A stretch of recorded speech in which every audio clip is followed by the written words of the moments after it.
You live in a time of progress, a world that's faster, louder, more connected than ever.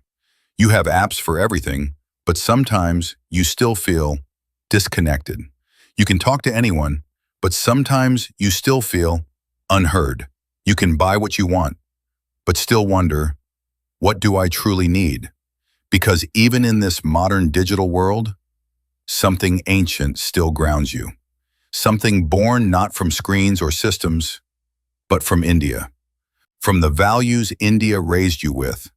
Values that didn't just shape your childhood, they still shape who you are. In Indian culture, respect isn't optional, it's instinct. You grew up folding your hands in a namaste, touching elders' feet, speaking softly, listening carefully. This wasn't just etiquette, it was a way of seeing the divine in others. And today, when the world is growing louder, ruder, and more divided, India's respect teaches something radical, that dignity matters, that every human deserves to be seen, not just heard. In workplaces flooded with ego, respect builds harmony. In families, it builds peace. In communities, it builds unity. And in a world that often rewards arrogance, India still teaches reverence. In modern life, success is often defined by how independent you are. But in India, you were taught that strength comes from interdependence.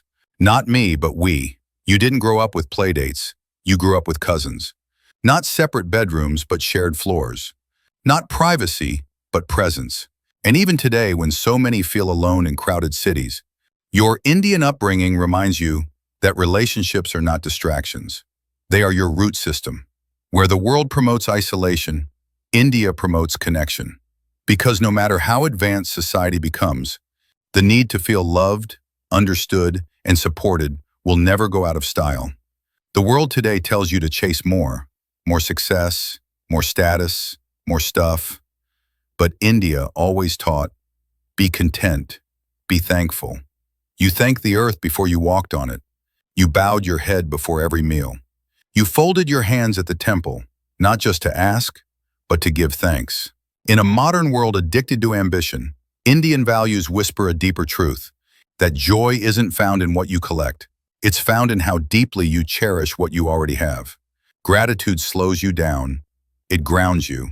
It helps you trade anxiety for appreciation. And that's not just spiritual advice. It's survival. In today's burnout culture, India's gratitude is medicine. In India, you saw love not through words, but through quiet sacrifices. Your parents gave up their comforts for your future. Your grandmother skipped sweets so you could have more. Your neighbor showed up when you didn't ask. Today's world glorifies convenience, but India glorifies contribution.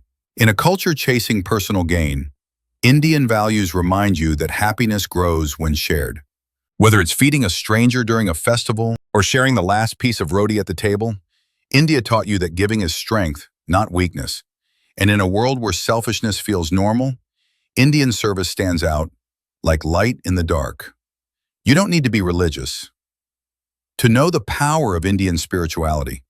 Because in India, faith isn't just about gods. It's about grounding. You were taught to pause, to pray, to trust. Whether it was lighting a diya, chanting a mantra, or just sitting in silence with folded hands, faith gave your life rhythm, and it still can. In a modern world filled with distraction, Indian faith invites you inward. It reminds you that peace doesn't come from achievement. It comes from alignment. That purpose isn't given, it's remembered. India gave you stillness in a rushing world, and that stillness is power.